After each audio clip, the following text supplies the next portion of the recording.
minunkin puolestani Eurooppa-päivään ja EU-vaalipaneeliin. Olemme jo tässä vaiheessa aikataulusta hieman myöhässä, joten mennään suoraan asiaan. Esittelykierrokset on pidetty ja aloitetaan kysymyksillä. Ja mä en lähde jokaista tässä järjestyksessä niin kuin haastattelemaan, että pyydätte puheenvuoroja, että ei ole pakko sitten vastata, jos ei ole mitään lisättävää.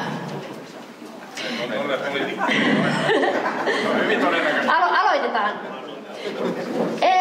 EU on 27 jäsenmaan poliittinen yhteisö. Onko siellä vielä tilaa uusille jäsenille? Onko kaikille pidettävä ovi avoinna? Mikä on kantanne liittovaltiokehitykseen? Aloitetaan siitä. Harjanne. Okei, siinä oli kaksi kysymystä sinänsä. Ehdottomasti ovi auki uusille jäsenille, jotka sen kriteeristön täyttää. Katseet on tällä hetkellä tietysti Ukrainassa. Ukrainalaiset vapautti Hersonin kaupunkia, niin nostivat esille Ukraina ja EU-liput, ja se kertoo aika paljon siitä isosta kuvasta, että mitä se EU edustaa. Vastaavasti Itä-Balkanilla, Länsi-Balkanilla, täällä pyörii, niin on myös niin kuin, edelleen jäsenkandidaatteja, ja se on geostrategisesti tärkeää, että nimenomaan sitten EUn kaltainen demokraattinen avoin vapaa yhteisö laajenee, ja se myös tekee elämään paremmaksi paitsi näissä uusissa jäsenmaissa, niin myös sitten nykyisissä, siis EU on entistä vahvempi ja suurempi sitten markkina-alueen toimija.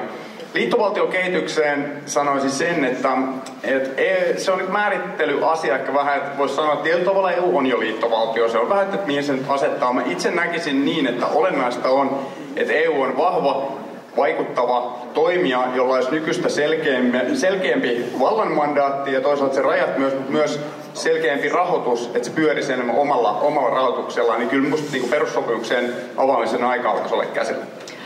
Tähän tarvitaan pikkasen enemmän selkeyttä. Otetaan kädennostoäänestyksenä liittovaltiokehityksen puolesta vai vastaan, puolesta käsi ylös. Hyvä. Ja jatketaan sitten tästä järjestyksessä vasemmalta. Rentto, ole hyvä. Ja onko vielä pidettävä ovet avoinna uusille jäsenille? Mielestäni on. Ja niin kuin Atte tässä mainitsi, niin Balkanihan on sellainen paikka. Nyt katsotaan presidentti Xi, joka Kiinasta juuri vierailee Euroopassa. Hän on nyt Ranskassa. Sekä hän menee Serbiaan ja sieltä Unkariin. Kumpikaan ei ole välttämättä näistä kahdesta tunnettu demokraattisesta toimistansa. Sekin kertoo siitä, että mitä nopeammin me otamme nämä Baltian maat, Balkanin maat ja esimerkiksi Moldovan mukaan tai Ukrainan, niin sen parempi se on. Mutta siitä huolimatta jokainen niistä maista täytyy täyttää ne EU-kriteerit jäsenelle. Ole hyvä. Joo, kiitos. Ovet avoinna kyllä, ehdottomasti, mutta sitten on myös se näkökulma, että uuden jäsenen tulee myös vahvistaa EUta. Sen tulee olla sellainen, joka tulee täyttää tietyt kriteerit ja tuoda lisää siihen.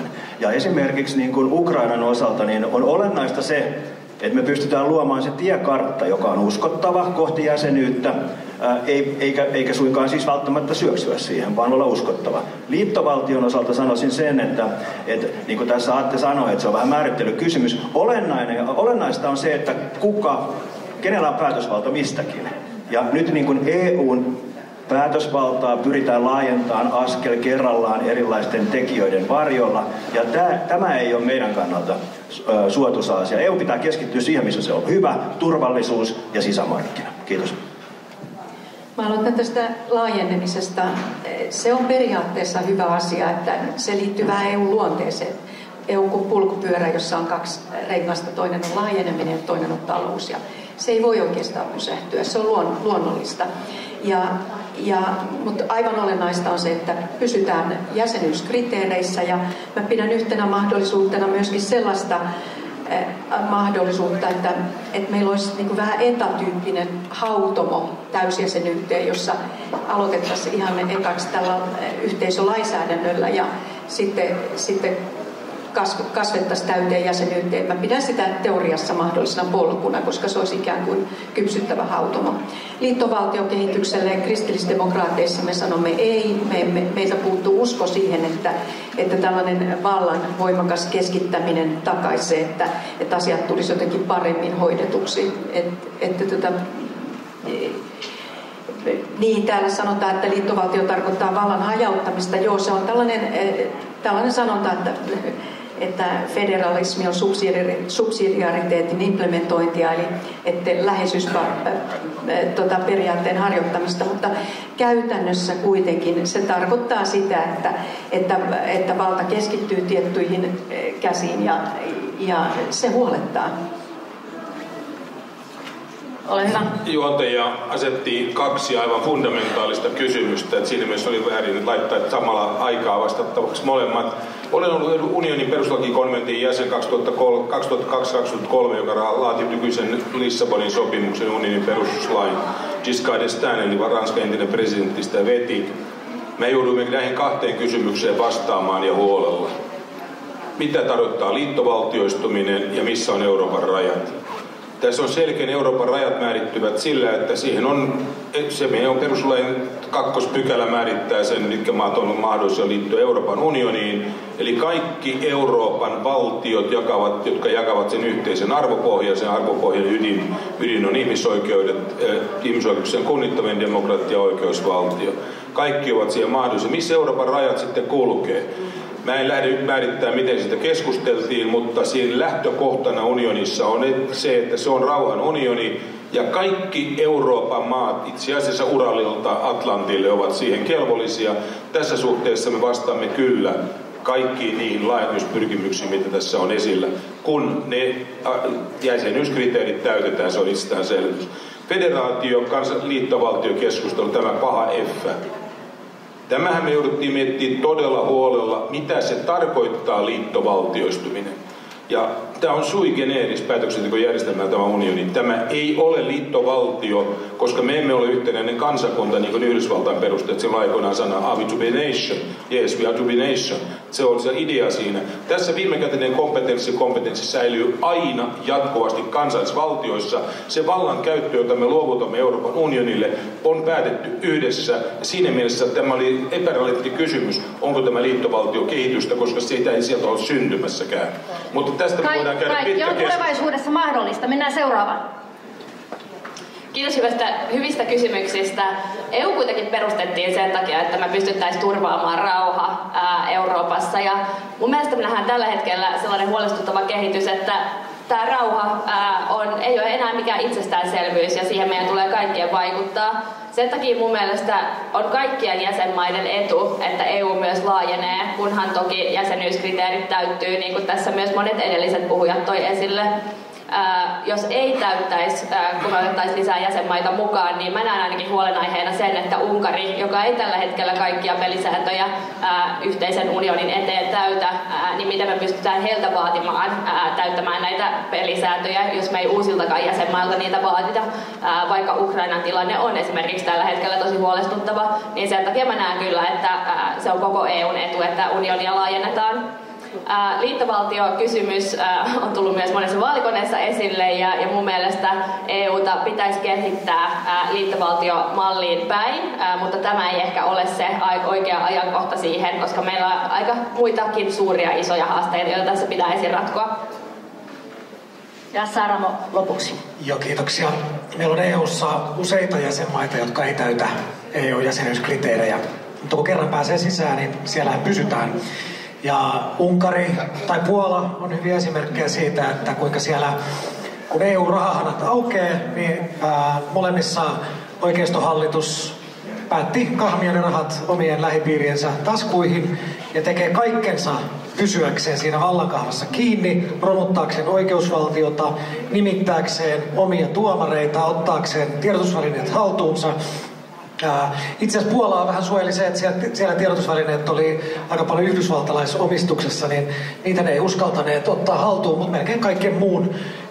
Ja kun me nyt nähdään, että minkälainen valtio vaikkapa Ukraina on.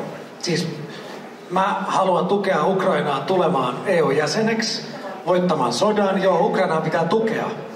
Mutta jos me otetaan se liian nopeasti jäseneksi, niin se ei ole ukrainalaisten etu. Koska siinä vaiheessa, kun sä olet jäsen, niin vallanpitäjiltä häviää kaikki syyt vahvistaa oikeusvaltiota, vastustaa korruptiota, turvata demokratiaa.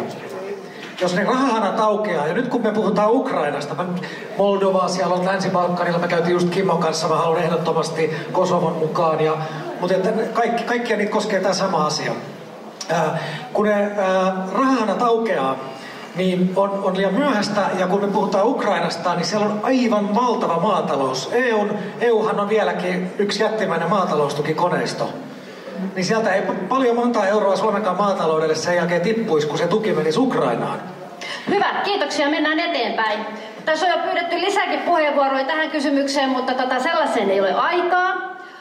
Nyt seuraavaksi kysyn, että kuinka yksityiskohtaista sääntelyä EU:ssa on perusteltua tehdä? EU-direktiivi linjaa, että heinäkuuhun 2024 mennessä kaikissa EU-maissa on myytävissä alle 3 litran juomapakkauksissa tulee olla pakkauksessa kiinni pysyvä korkki tai kansi.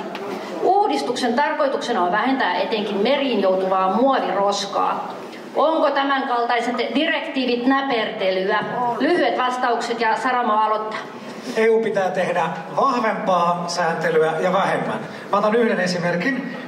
Kun tuli valtava pankkikriisi, joka lähti Yhdysvalloista, mutta kaatoi koko Euroopan talouden, josta me kärsitään vieläkin Suomessa, niin päätettiin, että nyt jatkossa veronmaksajat ei saa enää pelastaa pankkeja. Yhdellä säännöllä, no toki se olisi vaatinut vähän enemmän, oltaisiin voitu erottaa talletuspankit, jossa meidän kaikkien tilit on, ja nämä, jotka sijoittaa niitä rahoja, jolloin aina voitaisiin niiden, jotka pelaa kasinopelejä, niin niiden pankkien voisi antaa kaatua, ja ne olisi turvassa ne meidän rahat. Mutta koska EU ei halunnut tätä tehdä, liian vahvat rahavallan lopparit oli, niin sen sijaan säädettiin 1500 sääntöä, pientä nippeliä, jotta saatiin. Ja tämä muovin, se on ihan sama asia. Jos me halutaan tehokasta säätelyä siihen, että muovi ei päädy luontoon, niin meidän pitää tehdä se sääntö, että jokainen maa hoitaa sen jollain tavalla ja parhaaksi katsomallaan tavalla, eikä sillä lailla. Mutta se on yhteismarkkinoilla vähän ongelma ja sen takia, mutta nyt mulla on aika loppuun. Kiitos. Ja Roinisella oli käsiä sitten Harjanne. Joo, EUn pitää välttää liiallista säätelyä. EU ei voi olla kilpailukykyinen tällä sääntelytasolla, millä nyt toimitaan. Hävitään kilpailu Kiinalle, joka yhdistää häikäilemättömällä tavalla politiikan ja talouden, ja hävitään kilpailu Yhdysvalloille, joka on dynaaminen markkinatalous. Tuohon Saramon kommenttiin ottaisin kiinni sillä tavoin, että mä oon pikkasen samaa mieltä, ehkä yllättäenkin Jussin kanssa. Ajatelkaa, kapitalistinen Amerikka pankkikriisissä antoi markkinatalouden toimia. Tietyt pankit kaatu, otettiin yhteiskunnan haltuun ja myytiin sitten myöhemmin ulos takaisin. Sen sijaan sosiaalidemokraattinen Eurooppa, tämä mitä täällä herrat niin kuin haluaa lisää, niin nämä pelasti kapitalistit, eli pankkien omistajat. Mutta eihän me haluta lisää tätä sosiaalidemokraattista Eurooppaa, vaan vähemmän sitä ja annetaan vähän markkinatalouden toimia. Ja Harjanne, ole hyvä. Mä yhdyn kans tähän, että tiukempaa, fiksua sääntelyä, mutta vähemmän yleensä yksityiskohtia, ehkä ennen kaikkea vähemmän päällekkäisyyttä. Mä puhuin tuossa päästökaupasta aikaisemmin. Se on erinomainen mekanismi. EU on itse väsittänyt sitä tekemällä hirveän paljon päällekkäistä sääntelyä, vaikka energiatehokkuusdirektiivi sisältää hyvin ongelmallisia, erikoisia ajatuksia, kun sitä voitaisiin ohjata tällaisella kattavalla markkinamekanismilla. Me puhutaan näistä pullonkorkeista aika paljon, mutta täällä on muista ongelmallisempiakin esimerkkejä sitten monella muulla sektorilla, missä on huomattavasti isommat ehkä semmoiset hankalat haitat pahimmillaan syö tehoa niiltä isolta markkinamekanismeilta. Sinänsä ihan kategorisesti ei kannata sanoa, että yksityiskohtainen sääntely on aina huonoa, koska tuotestandardoinnissa tällaisessa vaikka laturit sun muut, niin silloin se itse asiassa auttaa sitä markkinaa, että meillä voi olla hyvinkin joskus perusteltua olla yksityiskohtaista teknistä sääntelyä. Olennaista olisi, että se vivuttaa markkinoita ja yhteiskuntaa isolla tasolla. Hyvä, kiitos. Ja Kiljunen. Ja sitten... Mä olen huolissaan näistä puheenvuoroista sanottu, että kilpailukyky käy kaiken edellä. Se voidaan tehdä työelämän eli perusehtojen kustannuksella, se voidaan tehdä ympäristötuhojen kustannuksella. En ymmärrä tätä lainkaan. Meillä on äärimmäisen tärkeää, että meillä on laadukasta elämää, laadukas ympäristö ja kilpailukyvystä joudutaan tinkimään tarvittaessa, toimimaan sen suuntaisesti, muutkin tulevat mukaan. Aivan niin kuin EU on ollut tiennäyttäjä niin monissa isoissa asioissa, lähtee vaikka Kioton sopimusta, koskee ilmastonmuutosta. Me sen aloitimme, muut seuraavat perässä. Sama koskee työelämän miniminormien säätelyä. Me sen aloitimme unionin tasolla, muut seuraavat perässä. Tämä on täydellistä antautumista sille, että me tuhoamme ympäristömme työntekijöiden heikoilla elämänehdoilla tehdään tulosta. Ei, se ei kelpaa meille sosiaalidemokraateille. Pullon korkeasta ainoastaan se yksi luku. Nyt mä heitän tämän muistinvaraisesti. Älkää siderako mua myöhemmin, Kiljunen antoi ihan väärän luvun. Mittakaava on oikea. Tämä pullonkorkkidirektiivi, totta, ei mennä liian pitkälle säätelyyn, eikä mennä, sitäkin täytyy nähdä kohtuus kaikessa. Mutta tässähän on äärimmäisen hyvä tarkoitus takana. Nämä muovikorkit ovat yksi jäämä luontoon, joka säilyy siellä vuosisatoja. Laskennallisesti vuodessa Välimeren alueelle 30 miljoonaa tonnia menee muovijätettä meriin näiden pullonkorkkien kautta. Sen idean on tässä pysäyttää tämä luonnon tuhoutuminen sellaisilla jätteillä, joista me ei päästä eroon ollenkaan. Please, suojellaan luontoa, please, suojellaan ihmistä. Ei kilpailukyky ole kaiken määrittävä tekijä. Ja Siegfried ja sen jälkeen Rentto ja Korhonen. Olkaa hyvä. Kiitos. Mun mielestä tämä ei ole mitenkään turhaa sääntelyä. Mun mielestä on tosi hassua, että me Suomessa usein puhutaan siitä, että Suomen toimilla esimerkiksi ilmastonmuutoksen torjumisella ei ole mitään väliä, kun muut maat kuitenkin saastuttaa niin paljon. Mutta sitten kun me tehdään globaalisti tai yhdessä kansainvälisesti jonkinnäköinen uudistus, niin samalla me haukutaan myös sitä, että tämä on liikaa sääntelyä, tämä on turhaa. Niin mun mielestä tämä pullokorkki-uudistus on tosi hyvä esimerkki siitä, kuinka me voidaan uudistaa pienillä asioilla, jolloin sitten suuri merkitys. Mua se ei haittaa yhtään, jos se korkki tökkii vähän nenää, jos se säästää luonnosta tosi paljon muovijätteitä sinne joutumasta. Ja Rentto, ole hyvä. Joo, kiitos.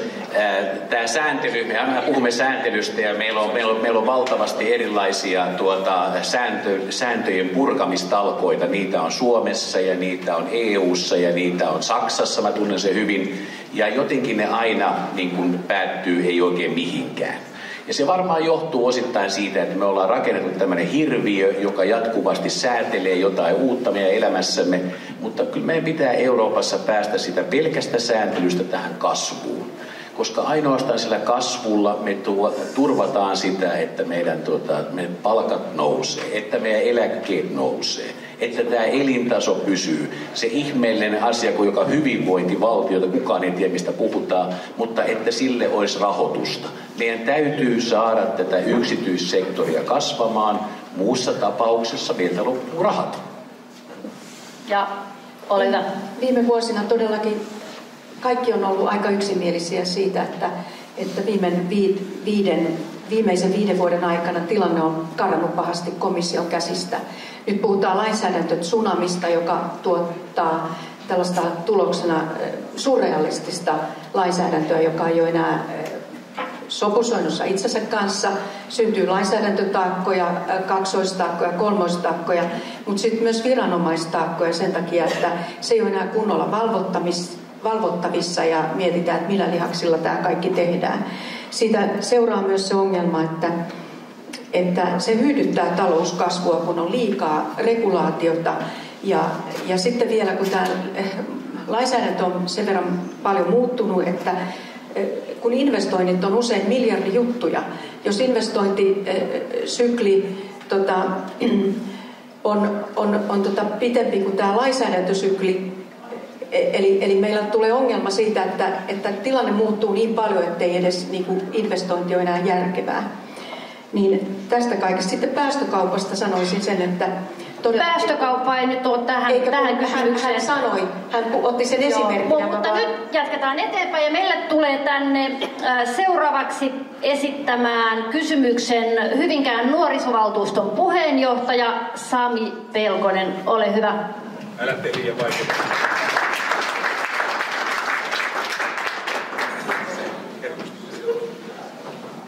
Kiitos.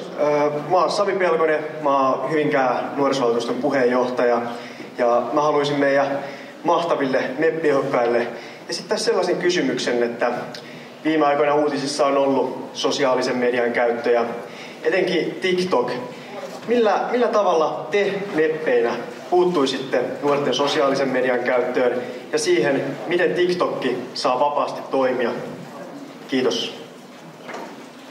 Kiitos erinomaisesta kysymyksestä ja aloitetaan Sigfrid. Ole hyvä.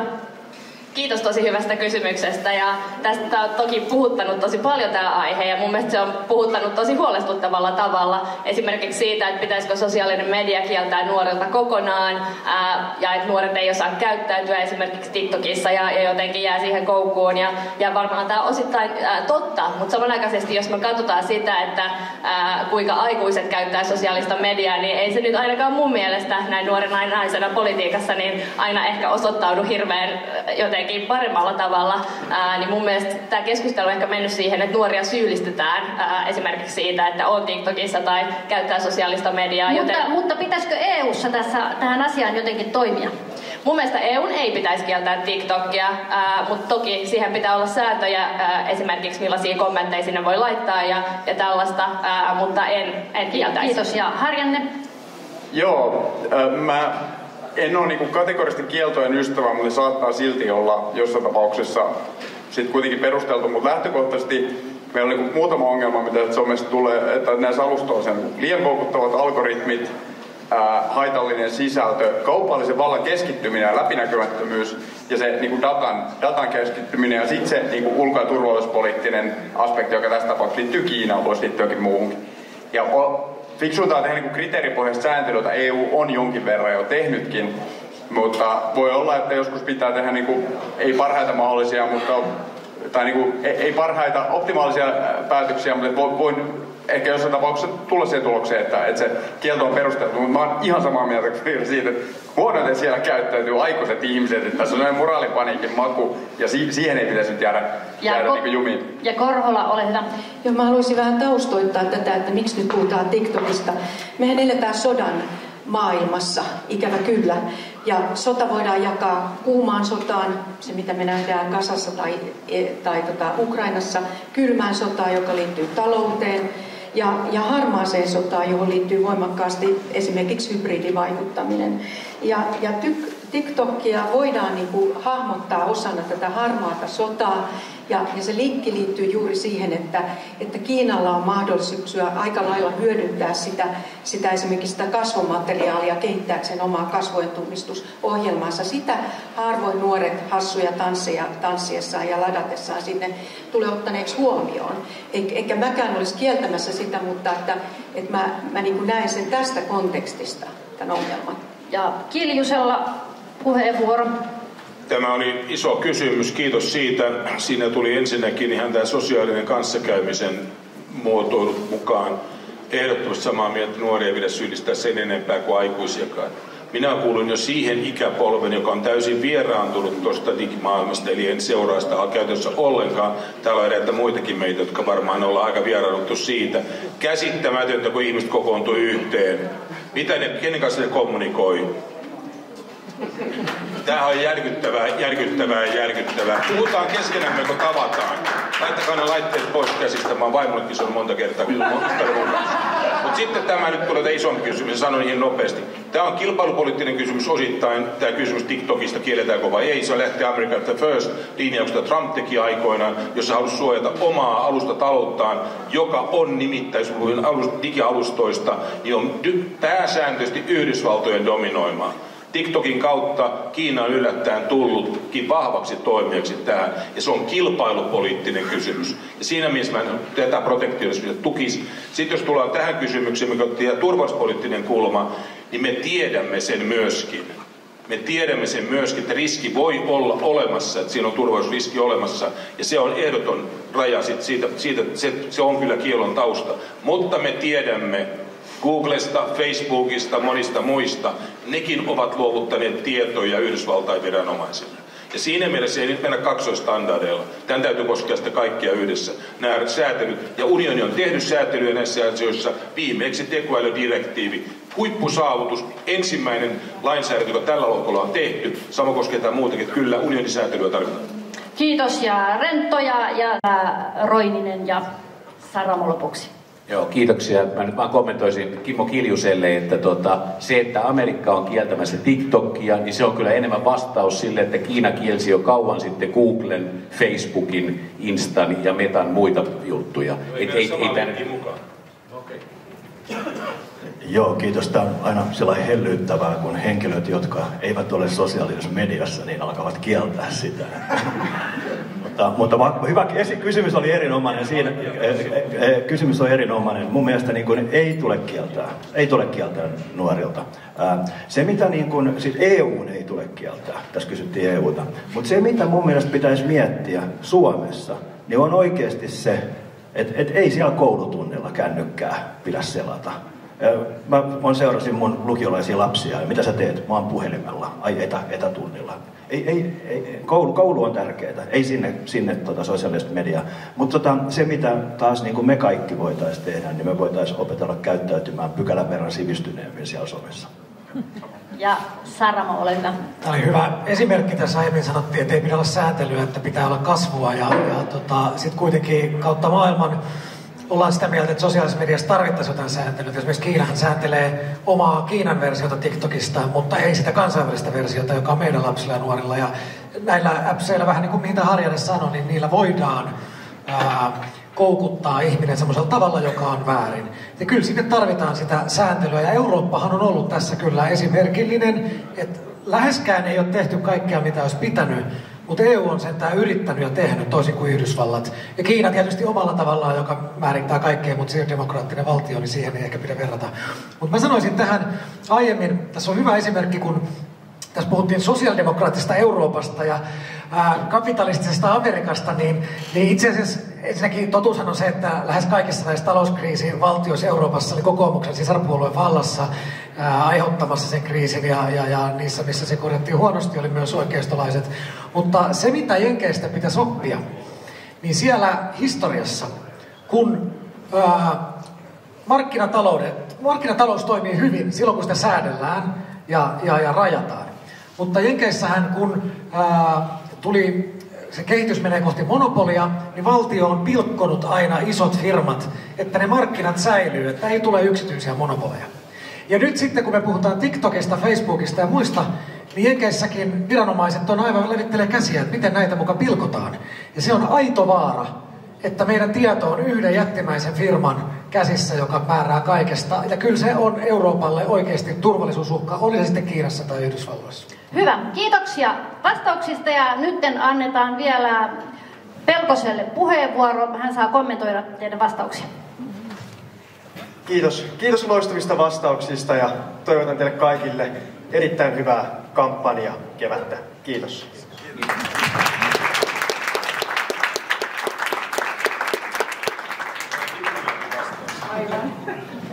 Ja seuraavana kysymyksenä mainitse yksi sellainen asia, missä olet erittäin eri mieltä oman eurooppalaisen ryhmäsi kanssa.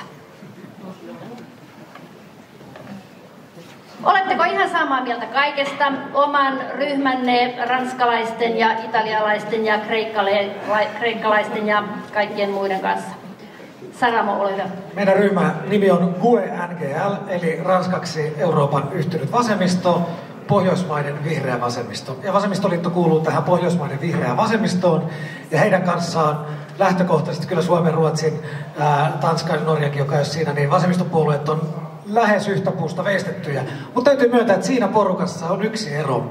Me olemme aina olleet enemmän Eurooppa-myönteisiä kuin muut Pohjoismaat, niin kuin aiemmin kerroin, että demareita myöten ovat olleet aika kriittisiä ja kielteisiä jopa Euroopan unionille. Siinä on se suurin ero, mutta sanoisin, että tässäkin niin me ollaan lähennytty toisiamme. Kiitos. Ja Harjanne? Joo, tämä on sillä aika helppoa. Ydinvoima, eli Suomessa vihreät on muuttanut kantansa jo vuosien kuluessa avoimen myönteiseksi ja tuolla sitten varsinkin saksalaisten kanssa vielä vähän jumppaa. Olen sitä kyllä harrastanut ja uskon, että menee parempaan suuntaan. Kiitos ja Sigfrid? Mä olisin itse asiassa nostanut saman kuin Atte, mutta sitten täytyy keksiä joku muu. Sitten mä sanoisin ehkä tupakkalainsäädäntö ja esimerkiksi nuuska, jota ei ehkä siellä pohjoisemmassa aina, etelämässä aina ymmärretä, että mikä tilanne Suomessa ja esimerkiksi Ruotsissa on. Ja Korhola. Kannatan. Joo, mä luulen, että se liittyy tähän elvytysvälineeseen, joka oli viime kaudella, jossa luultavasti minun poliittisen perheeni enemmistö suostui tähän yhteisvelkaan, eli rikkomaan EUn perussopimusta tällaisen yhteisvelan tai yhteisvastuullisen velan muodossa. Että olen äärimmäisen turhautunut siitä, että meillä siinä paketissa sitten Suomi luovutti aika lailla suoraan Italian mafialle miljardeja. Ja sitten Roininen, Rento ja Kiljunen lopuksi. Joo, eli tämä keskustan viiteryhmä Renew Europe on mistä on kysymys. Ja mä olisin vähän niin kuin samalla mielellä kuin Korhola tässä sanoi, että tämä elpymisrahasto ja sen kaltaiset tulonsiirtounionit, niin ne on niin kuin, jos mä nyt saan sanoa, niin ne on sielunvihollisen välineitä. Ne on vaarallisia, niitä pitää välttää viimeiseen asti. Siinä se sai kyllä. Joo. Kyllä se mikä EPP-ryhmässä, niin tietysti siinä lähti vähän lapsipesuveden mukana tai avattiin Pandoran lipas, kun lähdettiin tähän elvytyspakettiin, josta nyt tuntuu olevan hirveän vaikea saada sitä kantaa uudestaan kiinni. Eli nämä paikalliset investoinnit, joita nyt Saksassa ja Ranskassa tehdään jopa 10 miljardien tuella, niin kyllä ne pitäisi saada äkkiä loppumaan. Kiitos juontajalle jämäkkyydestä ja kiitos jätit minut viimeiseksi. Meinasin vastata ensin. Enpä löydä yhtään kohtaa, jossa olisin eri mieltä. Sitten ajattelin hätävastauksena sanoa näin, että okei, kyllä siellä varmaan demariryhmässä joskus on sellainen kanta, jossa mä katsoisin, että Suomen kansalliset edut eivät nyt tule huomioitua riittävästi, mutta en keksinyt sellaistakaan ihan lonkalta. Mutta sitten mulla välähti, kiitos tannota aikaa eteenpäin. Ja se on nimenomaan yleissitovat palkkasopimukset. Meillä on säädetty unionissa tämä vähimmäispalkkadirektiivi, ja siinä suhteessa meidän ammattiliittomme ovat lähteneet liikenteeseen siitä, että me pystymme tällä yleissitovalla sopimusjärjestelmällä varmistamaan paremmin kuin vähimmäispalkkadirektiivillä, kun se tulee helposti, nimittäin se pohja tuleekin katoksi, niin turvaamaan työntekijän oikeudet. Nyt meillä on vaan tämä niin pirun hankala hallitus täällä. Sehän rupeaa iskemään meitä suoraan, kaikki menee. Unioni on ihana. Unioni on tällä hetkellä palkansaajan ystävä, ei Suomen hallitus. Kiitos vastauksista. Kiljunen meni tässä jo oikeastaan seuraavaan kysymykseen. Meillä on nimittäin seuraavana yleisökysymys, jonka meille on lähettänyt Juhani Kouhi etukäteen. Ja se on kysymys, pitäisikö EU:n säädellä alueensa työmarkkinoita ja miten? Ja aloitetaan Roininen.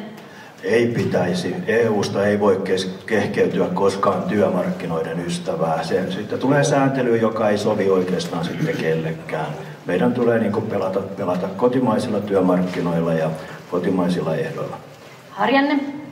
No, pääsääntöisesti hyvin vähän, koska se rakenne siellä taustalla eri maissa on hyvin erityyppinen. Siinä on vaikea tehdä se ei luontevasti osu euroon, mutta sillä tasolla, että EUn sisämarkkinoilla ei saisi saada kilpailuetua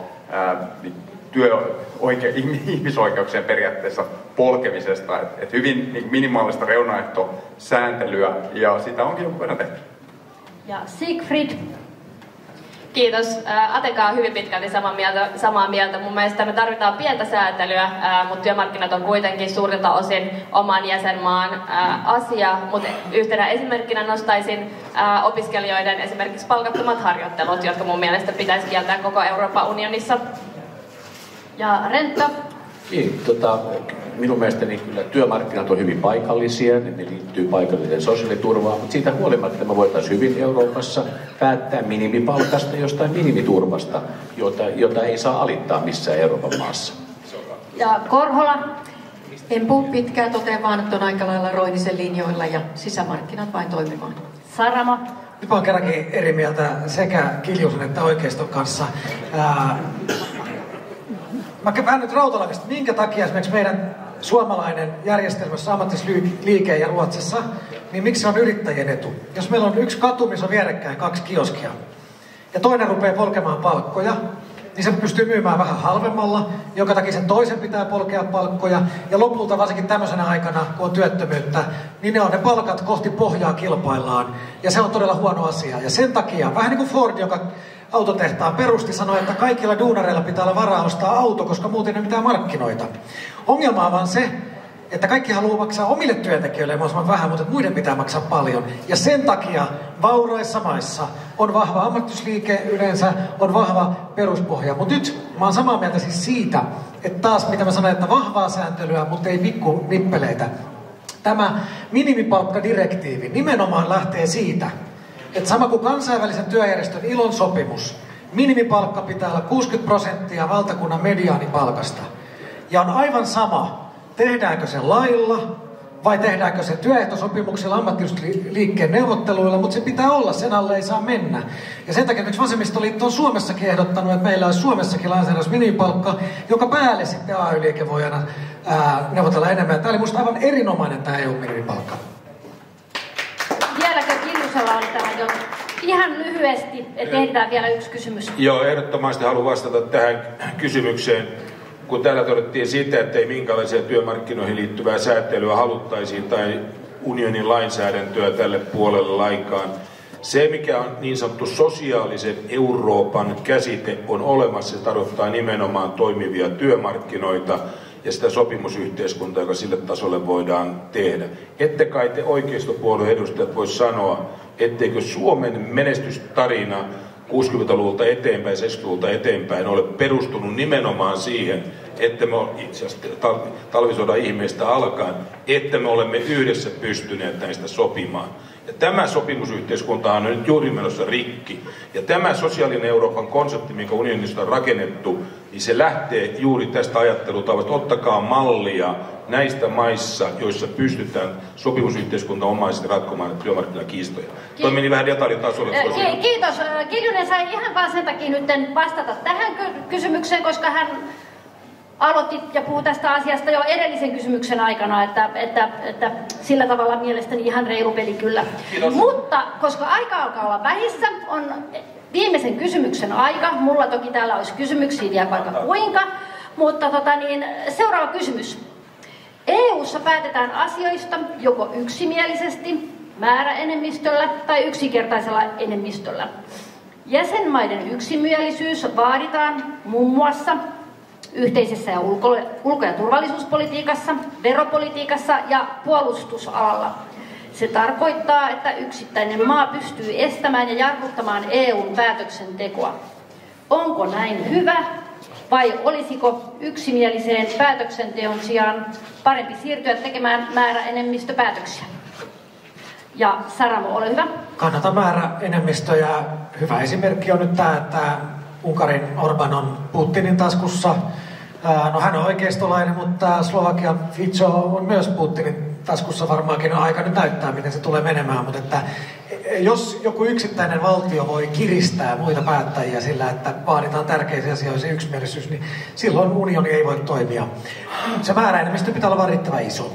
Ja Kiljunen, ole hyvä. Ihan kaikissa asioissa se määräenemmistöpäätöksenteko ei voi tulla kyseeseen, muun muassa jäsenyyden osalta. Ja on kansalliseen turvallisuuteen liittyviä asioita, kun mä tiedän, ei koskaan tule olemaan määräenemmistöpäätöksen piirissä. Vähintään Ranska huolehtii sen, että se ei tule näin tapahtumaan. Tiedän realiteetin tältä osin täydellisesti, mutta on tarvetta lisätä määräenemmistöpäätöksentekoa. Toisaalta nykyinenkin perustuslaki mahdollistaa kyllä muun muassa rakentavan pidättymisen kautta sen, että ei tarvitse mennä siihen tilanteeseen, etteikö voisi päätyä ratkaisuihinkin, jos tahtoa on, jos ei tarvitse olla täyttä yksimielisyyttä itse päätöksen takana, kukaan ei asettu esteeksi. Tässä on mahdollisuuksia. Ja sitten Siegfried ja sen jälkeen jatketaan siitä järjestyksessä tänne päin. Kiitos. Usein me puhutaan siitä, että politiikka on tosi hidasta ja se pitää nimenomaan paikkaansa. EU:ssa se on vielä hitaampaa ja mun mielestä me tarvitaan lisää määräenemmistöpäätöksiä ja mun mielestä on tosi epäreilua, että pelkästään yksi maa voi jarruttaa kokonaista päätöstä tai jotain suurta asiaa, joten mä toivoisin määräenemmistöpäätöksiä. Mä en missään nimessä toivo määräenemmistöpäätöksiä. Kaikissa asioissa meillä on niitä paljon ja se on ihan hyvä, mutta yksimielisyyspäätöksentekoperiaate on pienen jäsenmaan turva. Et me emme halua tietyissä tärkeissä kansallista turvallisuuttamme koskevissa asioissa esimerkiksi sitä, että isommat päättää meidän puolesta.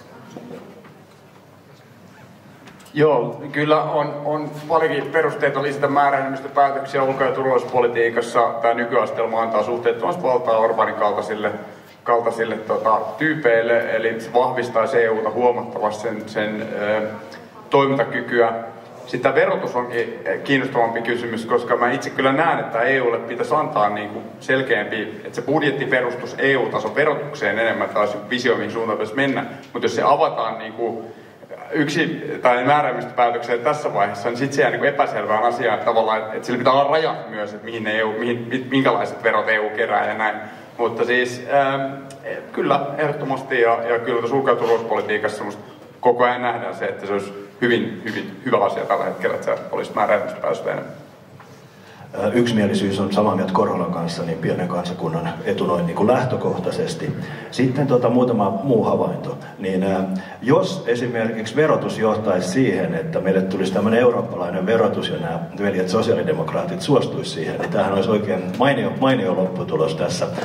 Mutta tosiasiassa niin verotus on kansallinen ratkaisu, eikä sitä pidä niin kuin tuoda EU-tasolle. Sitten tulee tämä, mikä Saramo otti esiin, tämä turvallisuuspolitiikka, niin on sillä tavoin, että EU ei voi jäädä yhden maan tai yhden henkilön vangiksi. Siinä täysin samaa mieltä. Joo, kyllä tämä yksimielisyys on ollut tämmöisen pienen kansan niin kuin Suomen aikanaan haluama asia. Mehän ollaan haluttu sitä, että pitää olla yksimielisyys, ettei meitä voida jyrätä. Nyt tietysti voi kysyä, että pitäisikö meidän olla enemmän, jos EU on tämmöinen arvounioni myöskin, niin pitäisikö meidän olla sitä luottamusta siihen, että vaikka me luovumme jostakin yksimielisyysvaatimuksesta, niin nämä arvot ovat sellaisia, että ne kantavat tässä. Kiitoksia panelisteille. Nyt kysyn semmoisen asian tässä, että koska pääsimme aavistuksen myöhässä aloittamaan, niin olisiko tässä mitään mahdollista vielä yksi kysymys esittää? Sellainen kysymys teille, että kaikilla on hyviä ajatuksia ja jos teitä äänestää ja äänestäjä on ihan samaa mieltä te. Mutta kun siellä EU:ssa se ei ole siitä kiinni, että vaikka sulla on oikeat ajatukset, vaan sitten se vaikuttamistaidot ja se, ettei suoja sun ajatuksia jyrätä muiden ryhmien toimesta tai edes omassa ryhmässä, niin mikä on se asia, miten te pidätte huolta, että teidän sananne painoarvo tulee siellä kuulluksi? Miten te vakuutatte nyt täällä mahdollisille potentiaalisille äänestäjille, että juuri teitä ei siellä jyrätä? Ja aloitetaan tästä nyt Rentto ensin ja siitä järjestyksessä. Joo, kiitoksia. Ensinnäkin mä tulen privaattipuolelta, eli mä olen hyvin tavoiteorientoitunut. Mä olen asunut 10 vuotta Keski-Euroopassa. Mä puhun saksaa, mä puhun englantia, mä puhun ranskaa. Ja mä olen tottunut heidän kanssa tekemään kauppaa 30 vuotta. Ollaan myyty sinne suomalaisia tuotteita. Mä uskon, että mä pystyn sinne ensin myymään itseni, sen jälkeen myymään nämä meidän Suomen tavoitteet ja pystyn myös ajamaan niitä osittain läpi. Kyllä mä tuun toimeen puskelepussaajien kanssa. Ja Roikinen, ole hyvä. Joo, kiitos. Mulla on pikkasen samanlainen tausta tässä. Mä oon viimeisen 30 vuotta tehnyt kauppaa ympäri maailmaa. Mä oon generoinut Suomeen 150 miljoonan euron rahavirran ja hankkinut sen Lontoon Cityn ja New Yorkin Wall Streetin terävimmiltä, kunnianhimoisimmilta aivoilta. Ja kyllä mä luulen, että muutama meppi menee siinä kyljessä. Joo.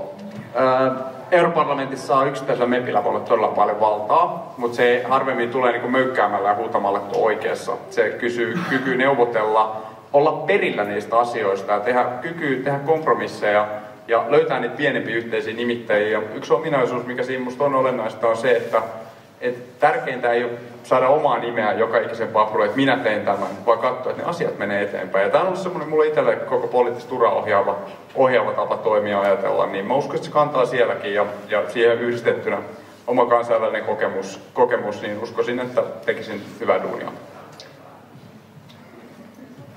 Mä kuvaan nyt, miten mä oon toiminut, kun mä oon ollut siellä 15 vuotta. Direktiivin tullessa eteen, niin yksi on varhainen vaikuttaminen, eli esimerkiksi saatan käydä tapaamassa ihmistä, joka laatii sen direktiivin, eli valmisteluvaiheessa. Sitten mä kuuntelen kaikkia mahdollisia osapuolia, jotta mulla olisi mahdollisimman tasapuolinen käsitys siitä ongelmasta. Sitten kun mulla tulee joku ratkaisu johonkin direktiiviin, niin mä hankin siihen kollegojen tuen sillä lailla, että mä otan huomioon kansallisia eroavaisuuksia. Että jos mä nyt suoraan paljastan yhden metodin, niin kyllä mä sen tiedän, että etelän maiden herrasmiehet, niin he mielellään on oikeassa. Ja mä mieluummin sanon silleen, että mä esitän mun ongelman, mä kysyn, että mitenköhän tämä pitäisi ratkaista, mä ikään kuin annan heidän tulla siihen johtopäätökseen. He ikään kuin keksii sen ratkaisun ja silloin ne on siihen paljon sitoutuneempia kuin silleen, että mä olisin kertonut heille valmiiksi. Eli pitää ottaa kaikenlaisia kansallisuuseroja. Sitten italialaiselta ei haita tukea sillä lailla, että vie sen syömään, koska ruoka on sille liian pyhä asia, että mieluummin vie sen vaan espressolle ja sittenkin valittelee, että ei se ole yhtä hyvää kuin Roomassa. Ja niin poispäin. Että tässä on paljon mahdollisuuksia. Juontaja esitti hyvän kysymyksen poliittisesta päätöksenteosta yleensäkin. Tämä ei koske vain europarlamentaarikkoehdokkaita, vaan koskee kansanedustajaehdokkaita, koskee kunnanvaltuutettuehdokkaita. Miten me saamme parhaiten asiamme vietyä eteenpäin, eikö niin? Onko ryhmäpäätökset muut? Miten se oma näkemys kuuluu, mitä äänestäjä, kun antaa luottamuksensa odottaa? Kai siinä on se perusviisaus olemassa, että kun Atte sen oikeastaan tuossa muotoili, kasvattamalla omaa asioiden tuntemustaan ja sitä kautta vakuuttaa ei niinkään itseänsä kaupattua, vaan sen oman asiansa kaupattua. Asioita me olemme tuolla ajamassa. Minä olen parhaillani ulkoasiainvaliokunnan puheenjohtaja eduskunnassa, Jussi on siinä jäsenen, niin kuin kuulitte, niin se on sellainen foorumi, jossa jo oppii aika paljon näkemään, miten ne kompromissit rakennetaan, kun halutaan löytää se yhteinen kansallinen linja, jota meidän täytyy viedä. Silloin siihen täytyy antaa pikkusen pediksi jopa puoluelinjoista, ehkä joskus jopa omistakin näkemyksistä, jos haluaa sen ison linjan viedä eteenpäin, koska se kokonaisuus on ratkaisee, ei se, että se yksityiskohdassa saat jonkun pienen voiton. Nämä on isoja prosesseja, joissa ylipäätään se ihminen kasvaa tehdessään politiikkaa pidempään, niin kuin naapuri tässä juuri toteutti. Kiitos juontajalle hyvästä kysymyksestä ja varmaan kaikki tunnistaa, että tästä joukosta tämä tehtävä on varmaan mulle kaikista haastavin, koska mä oon nuori ja sitä paitsi mä oon vielä nainen. Ja mä oon tottunut siihen politiikassa, että mun täytyy aina löytää argumentteja ja tietopohjaa, että mun mielipide otetaan yhtä tosissaan kuin jonkun, joka on ollut kauemmin politiikassa mukana. Ja se vaatii rohkeutta, ja mä kuitenkin väitän, että sitä mulla tässä on, ja en mä muuten istuisi tässä Sarramon ja Kiljusen välissä, jotka on tosi kokeneita poliitikkoja, ja pystyisin väittelemään myös heidän kanssaan. Eli tämän takia mä luulen, että mä kuitenkin pärjäisin, vaikka ei ole aina ehkä niin helppoa. Hyvin on pärjäisin. Joo, tänään ainakin on ollut paljon enemmän samoja, tai hyviä mielipiteitä kuin joskus toisten RKP kanssa. Oikein hyviä kantoja. Kun ei ole oppositio-hallitusasemaa, niin se on todella sitä neuvottelemista, kaikkien kanssa yhteistyön tekemistä. Mutta totta kai sen pohjalla on sitten se, että pitää tietää. Itse mä oon ollut ministerinä EU-ministerivaliokunnassa, sitten kansanedustajana suuressa valiokunnassa, nyt ulkoasiainvaliokunnassa. Niin ilman, jos et sä tiedä, mistä sä neuvottelet ja mitä siellä taustalla on, niin silloin ei tietenkään voi pärjätä. No sitten se, että pääsee heti kiinni, niin on tietysti hyvä, jos on isot verkostot. Mä oon ollut Euroopan vasemmistopuolueen hallituksessa 9 vuotta, sitä kautta tunnen jo ne. Mutta sitten kyllä se loppuviimeksi on se työ. Eli Euroopan parlamentissa pitää tehdä paljon työtä, jos haluaa. Siis siellä tehdään, nyt sanon kansanedustajana, saako näin sanoa, mutta siellä tehdään usein paljon pidempää päivää kuin Helsingissä. Ja siihen pitää olla valmis, ja ainakin itse olen siihen valmis. Kiitos. Kiitos vastauksista, kiitos yleisölle, kiitos panelisteille. Ja Erinomaisia vastauksia paljon. Nyt varmaan täällä ei ole kenelläkään epäselvää, etteikö olisi joku, ketä äänestää. Tässä on monta vaihtoehtoa, mutta nyt oliko se niin, että huomenna vasta on tämä ehdokasasettelu päättyy, että sitten...